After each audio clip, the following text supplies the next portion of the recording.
Shalom, saudara-saudara yang terkasih dalam nama Tuhan. Kembali lagi kita belajar firman Tuhan dalam kesempatan yang indah tentunya yang disediakan oleh Gereja Santapan Rohani Indonesia, Toma.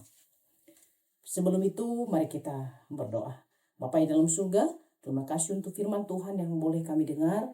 Biarlah Tuhan, Engkau yang menolong kehidupan kami, Tuhan yang menyertai kami untuk memahami dan terlebih melakukan dalam hidup kami. Dalam nama Tuhan Yesus kami berdoa. Amin. Firman Tuhan pada hari ini, penyesalan akan masa lalu. Saudara akan terkasih, ada saat-saat dalam hidup kita menatap ke belakang dan berharap bisa memperbaiki semua kesalahan yang pernah kita lakukan. Saudara akan terkasih, penyesalan datang seperti bayangan yang terus mengikuti kita tanpa henti. Tetapi Tuhan tidak ingin kita hidup terus-menerus di masa lalu. Ya, ingin kita dipulihkan, melangkah maju dalam anugerah. Sama seperti yang dialami oleh Paulus. Dan kita akan membaca bersama dalam Filipi 3 ayat 13 sampai 14. Beginilah firman Tuhan. Saudara-saudara, aku sendiri tidak menganggap bahwa aku telah menangkapnya. Tetapi ini yang kulakukan. Aku melupakan apa yang telah di belakangku dan mengerahkan diri kepada apa yang di hadapanku.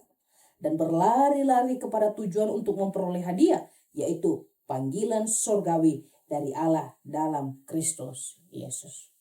Saudara kan terkasih, Paulus menuliskan surat ini di dalam penjara. Paulus sebelum ia kenal Tuhan, ia punya masa lalu yang kelam. Dulu ia disebut sebagai Saulus. Dia adalah penganiaya jemaat Tuhan. Kita bisa lihat dalam Kisah Para Rasul 8 ayat 3. Banyak orang mungkin mengingatnya karena dosa, kesalahan yang pernah dia lakukan di masa lalu. Tapi Paulus memilih untuk tidak terus terikat dengan masa lalunya. Saudaraku, suatu kali ada seorang yang keluar dari penjara. Ketika ia kembali di desanya, menurut saudara, kira-kira apakah dia diterima? Mungkin sebagian orang akan menerima dia, tapi sebagian lagi akan menolak dirinya. Kenapa? Karena mereka melihat masa lalunya yang pernah ia lakukan. Masa lalunya adalah ia membunuh orang lain. Dan ketika kita bertemu dengan orang itu, tentu kita akan merasa takut. Kita akan merasa cemas. Jangan-jangan dia akan melakukan hal yang sama. Jangan-jangan dia akan melakukan pembalasan. Jangan-jangan. Kita melihat masa lalunya yang buruk. Tapi Paulus berbeda. Walaupun orang lain mungkin melihat dia memiliki masa lalu yang buruk, ia punya satu keyakinan bahwa kasih karunia Kristus telah mengampuni dirinya dan memberi tujuan baru di dalam hidup Paulus. Yang sebelumnya tujuan Paulus membunuh semua orang Kristen, dan sekarang tujuannya hanya untuk memberitakan Injil Kristus supaya semua orang percaya kepada Sang Juru Selamat yang hidup itu, yaitu Tuhan kita Yesus Kristus. Penyesalan seringkali muncul ketika kita sadar bahwa dulu kita telah salah untuk memilih, berkata kasar atau menyakiti orang lain. Namun tinggal di dalam penyesalan terus-menerus tidak akan mengubah apapun, baik kehidupan kita yang dulu, yang sekarang, atau yang akan datang. Justru hanya akan membawa luka dan rasa bersalah yang berlarut. Saudaraku yang terkasih, Tuhan tidak ingin kita terus memandangi masa lalu yang buruk, yang menghancurkan kita, melainkan Ia ingin kita datang kepada Dia.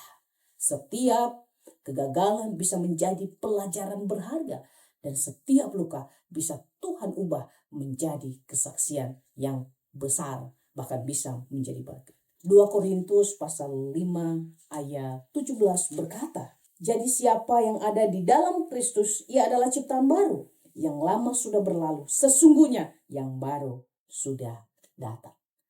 Ketika kita datang kepada Yesus, masa lalu kita tidak lagi menjadi penentu masa depan kita. Kasih karunia-Nya membebaskan kita dari rasa bersalah dan memberi keberanian untuk melangkah mencapai tujuan yang Tuhan telah taruh dalam hidup kita. Jika kita hari ini masih ada yang menyesali masa lalu, yuk segera datang kepada Tuhan di dalam doa. Akui semua kesalahan kita. Dan percayalah bahwa darah Yesus lebih besar dari dosa manapun yang sudah kita lakukan. Jangan biarkan penyesalan mengikat langkah kita terus-menerus sehingga kita tidak bertumbuh di dalam Kristus. Tuhan ingin kita hidup dalam pengharapan, bukan dalam penyesalan. Gunakan setiap pengalaman masa lalu kita untuk menolong kita, menguatkan kita, bahkan menguatkan orang lain yang sedang jatuh. Yesus datang untuk menebus masa lalu kita, menebus masa sekarang, menebus masa yang akan datang. Di kayu salib, Ia menanggung semua dosa dan kegagalan kita melalui kebangkitannya yang memberi awal yang baru bagi setiap orang yang percaya kepada Dia.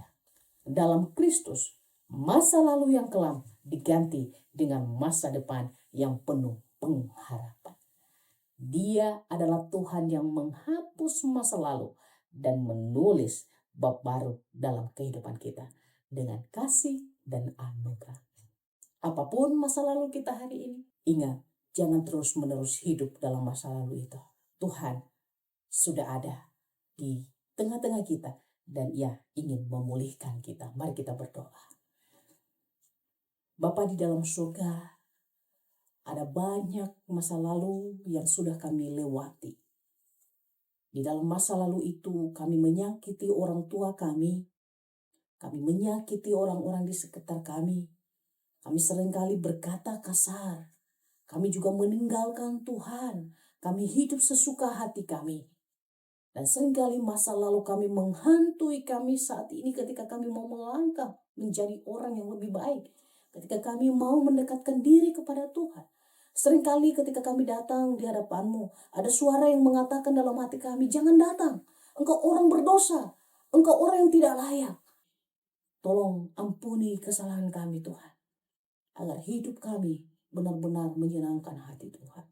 Dalam nama Tuhan Yesus kami berdoa. Amin.